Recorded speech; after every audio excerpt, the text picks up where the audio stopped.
See? Okay. Just speak into why you're running generally. I'm running for governor of Alaska because we're at a turning point in state history. As a child of the state, I received the opportunity to have an extraordinary education, to have incredible economic development opportunities, to grow up in a land that was free and fun and bold. And through the years, I have seen a decline in what it means to be an Alaskan, watching outmigration, watching our schools fall apart, and listening to young people who aren't talking about a desire to live here, to make their family here, to grow their businesses here. I left office 10 years ago and went into the private sector to build low Earth orbit constellations to connect rural Alaskans. And while I was out of office, I started listening a little bit differently to this slow drumbeat, young person after young person, retired person after retired person expressing to me their true concern about the future of Alaska. And I knew in my heart that I couldn't live with myself if I didn't stand up to give Alaskans a choice. For Sarah and I, two women, lifelong Alaskan mothers, with the kind of experience that's needed for a moment such as this. I'm running for Alaska to help turn the ship around, to help bring brighter days to our children and grandchildren. All right, so talk a little bit about why you chose Sarah and speak her name at the beginning. I chose Sarah Rasmussen as my running mate because she's the kind of leader Alaska needs. I've always envisioned the lieutenant governor to be a different kind of role, to be more of a teammate. It's been underutilized historically in Alaska's history. And when you think about the kind of challenges that we're facing today in Alaska, you need two strong, smart, authentic, competent leaders. And Sarah is just that woman. All right. Let's see. So let's go along with that and talk about what's significant about the campaign being an all-women ticket. Sarah and I represent the first all-female ticket in Alaska's history, and it is significant. It's also that we're competent. It's also that we're experienced. But I don't want to diminish the fact that having two women serve at the tip of the spear to help direct the future of the state of Alaska is very important. I think it signals to other women and to men in the state that we've reached that moment in Alaska's history where your competence, your experience, your qualifications matter. And that, of course, it would be expected that you would have two men on tickets, that you would have men and women on tickets, and quite naturally, you would have two women. Okay. What is your biggest priority on day one as governor? On day one, my biggest priority is to establish a cabinet that is ready to lead after months of work from being elected. Let me start this over because I need to think this through just a little bit. Forward on that. Yeah, I need to think about how you said on day one. Yeah, what's your biggest priority? I don't know. So day one of service or day one after being elected? Let me think I about think this. there are a few policy things that you want to do on day one, so I don't know if maybe the question necessarily works. Yeah, in just that give me a context, 'cause second. There's several things you want to do day one. But what would be, let's ask it this way.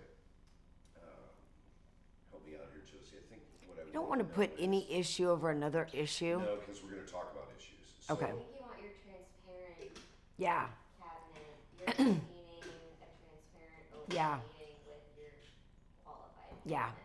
Okay, I love that. On day one, Sarah Rasmus and I uniquely will be ready to serve. We know the ropes. We've served in different legislatures well. We know how to work with people, even people we disagree with. We've worked with varying governors and different members of cabinet. So the process won't be new to us. We won't be trying to find the bathroom. We'll be ready to serve. On day one, Sarah and I want to establish a very different kind of leadership in the state of Alaska. Over the last 8 years, we know that there are Alaskans that feel the state has been moving in a direction they don't prefer. Sarah and I want to offer transparency.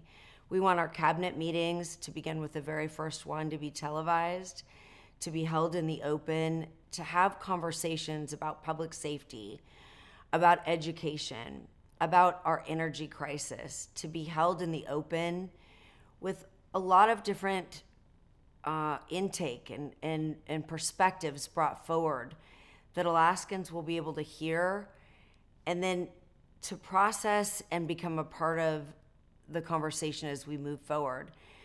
So day one, I think you'll get a feel that Sarah and I are leading a team effort for the state of Alaska. We don't see ourselves as better than any other Alaskan.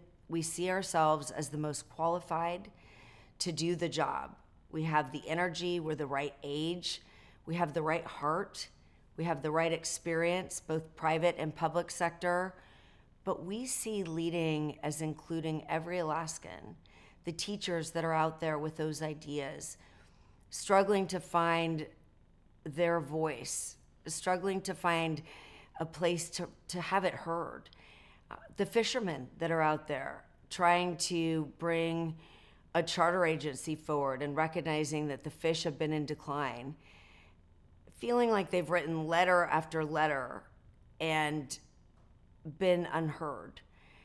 We want to listen to Indigenous leaders from across our state who I've heard from that feel that the urban-rural divide is real again, that there is real discrimination that's coming forward.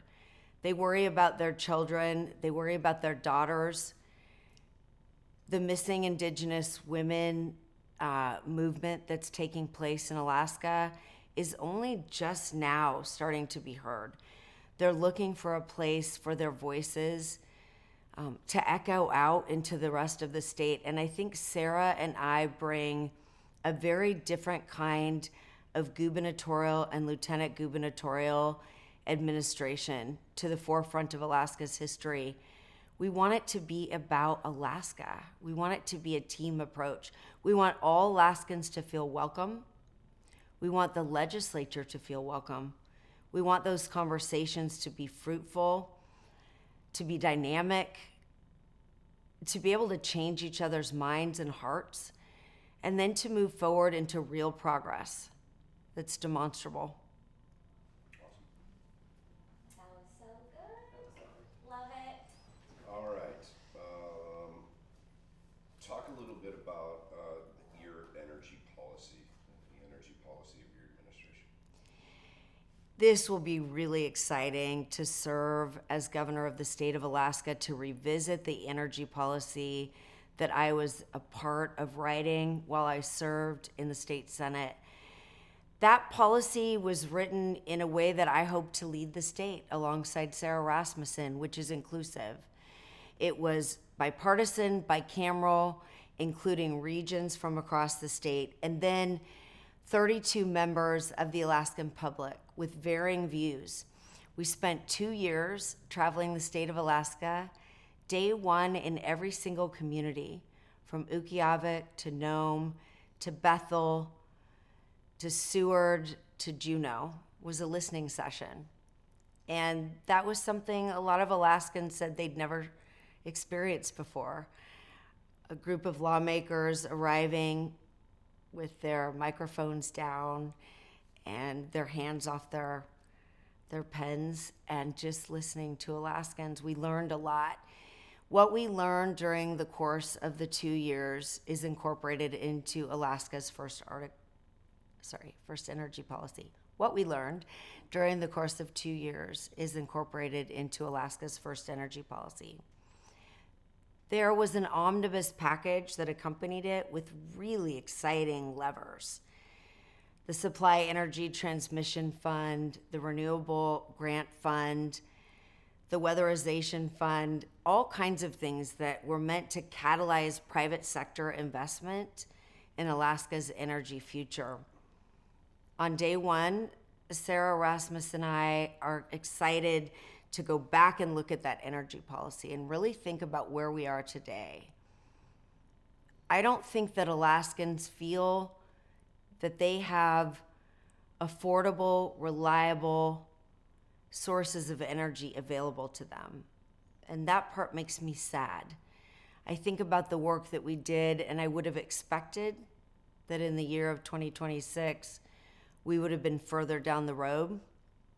So on day one, I'm excited to appoint a really good cabinet, to have those cabinet meetings held in public, and to announce our energy goals, which will be number one is to put a grid in place, to put supply in place that will allow Alaskans a sense of confidence so that they can wake up knowing that the next 30 years of their energy future has been planned and that it isn't so volatile.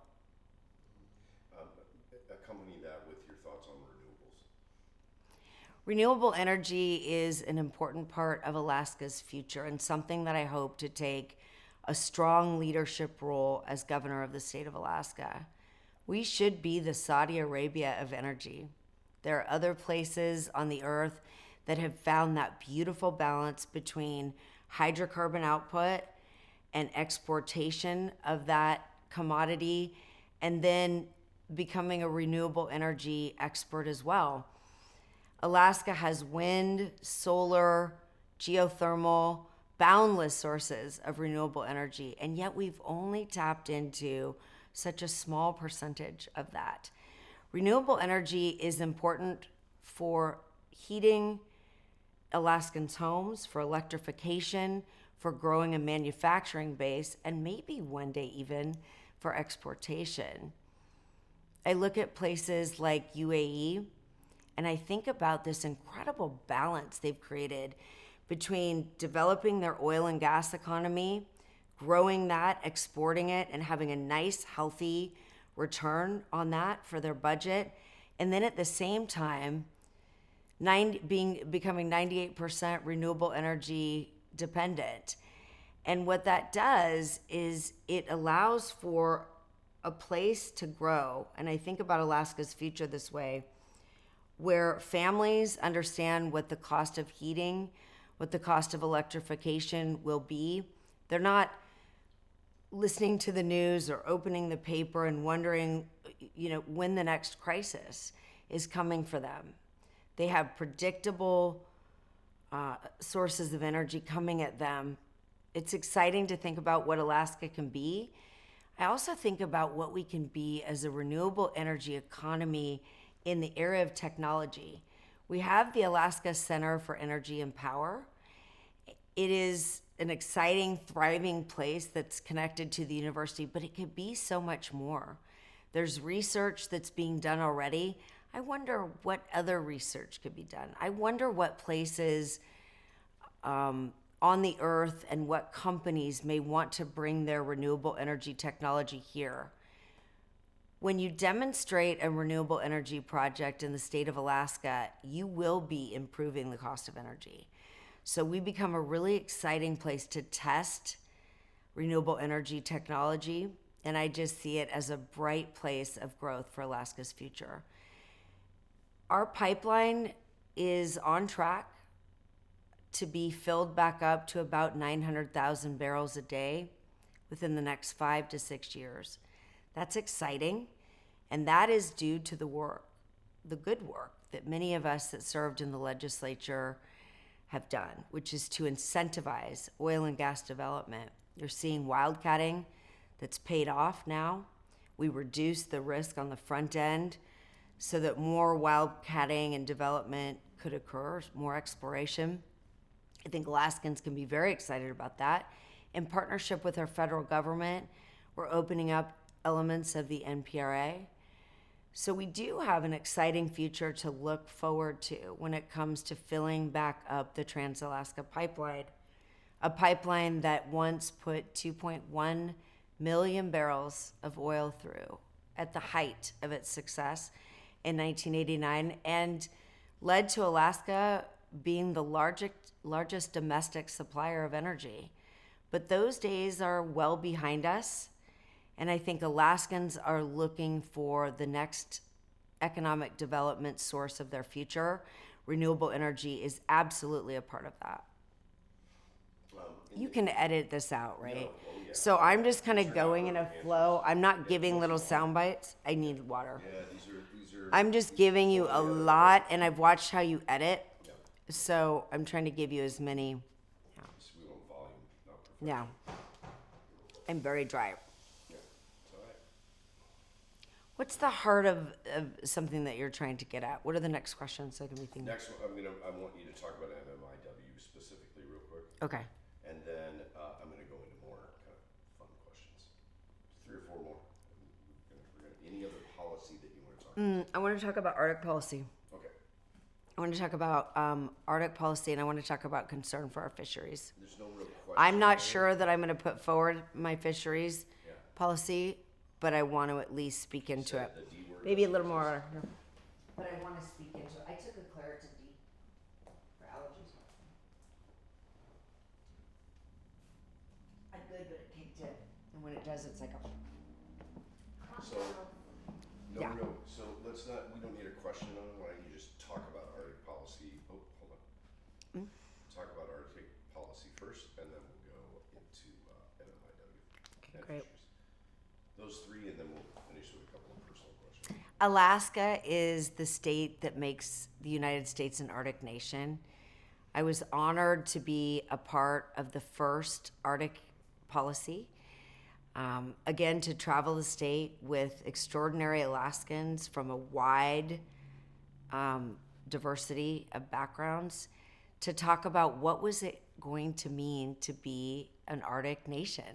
And that was when the United States was first coming in to chair the Arctic Council. I sit here today contemplating serving as governor of Alaska, and I think about the excitement of having the opportunity to go around the world, to go around the United States, and promote Alaska as that place that will light up future economies. It's an estimated $43 billion worth of untapped, undeveloped infrastructure and economic growth that is waiting in the Arctic. We're seeing this happen in Greenland, in Iceland, in Sweden, in Svalbard of Norway. Alaska's a little bit behind. We're just now getting our first Arctic icebreakers. We're just now putting in our first Arctic port, but we're waiting to light up. And I think in the coming 4 years, the Arctic will be a place that will drive so much growth for Alaska's economy. It's exciting to think about. Awesome. So when you talk about your fisheries now, Yeah. let's start with kind of your kind of background as a child growing up with fishing. Yeah. And kind of go into it that way. I'm really concerned about the state of fish in Alaska.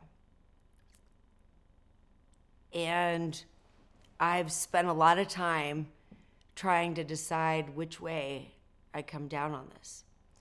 There are a lot of families in Alaska that make money from commercial fishing. There are a lot of tourists that participate in the fisheries industry through our charter companies. And there are a lot of companies that have invested in fisheries. It's a very sensitive topic, but what I know is that my family's livelihood, my family's sense of connection, the intergenerational transfer of knowledge centered around fishing since the time that I first knew how to fish, which would have been about 3 or 4. Our family spent every weekend in the summer and any weekday that my family wasn't working and we could sneak away to Alexander Creek, to clam at Polly Creek, to fish on the Nushagak. It is a fundamental part of being an Alaskan, and it is under threat. I think we have a real opportunity if you elect Sarah Rasmussen and myself as your governor and lieutenant governor to look at the science, to look what's happening, and to turn this around. Uniquely, the governor of the state of Alaska selects 5 of the positions on the North Pacific Fishery Management Council and selects all seats for the Board of Fish. I have a concern that the people that have been selected to those boards over the last few decades may not have had all of the data they needed, or perhaps were selected for political reasons. What I know is that our fisheries are in trouble. And I know that Alaskans are counting on the next governor that they elect to fix it. Enough is enough on the issue, and we've run out of time. And I think it will be the most pressing issue that any governor that you elect will face. They have to be brave, they have to be bold, and they will have to make decisions that will be politically unpalatable. Great. Can we start from the top, or because there was a plan? You were talking about current people not having enough data. Yeah. Like, Yeah. yes. Not really the top, but what he's saying is that top of that last section is not. Yeah, just like the first section before you said what you know. Yeah. Just You're kind of needed. speak into it one more time. Okay. That's hard to duplicate, I know. No, it's okay.